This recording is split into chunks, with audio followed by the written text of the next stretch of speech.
حضرت عبداللہ بن عباس رضی اللہ عنہما فرماتے ہیں کہ نبی اکرم صلی اللہ علیہ وآلہ وسلم نے فرمایا، اہل روم کے غلبے کی قرآنی پیشن گوئی کے بعد بہرحال ان اہل فارس کو شکست ہوگی۔ حضرت ابوبکر رضی اللہ عنہ نے یہ بات ان قریش سے کی۔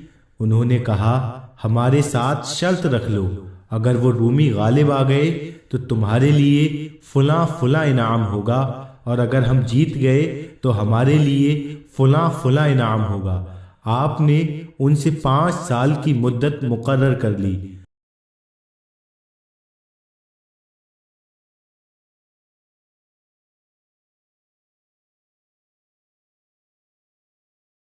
علیہ وآلہ وسلم نے فرمایا، 10 سال سے پہلے پہلے روم غالب آ جائے گا۔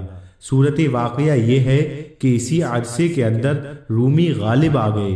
وہ لوگ بدر کے دن غالب ہوئے، یعنی غلبہ روم کا دن وہی تھا جس روز مسلمانوں کو بدر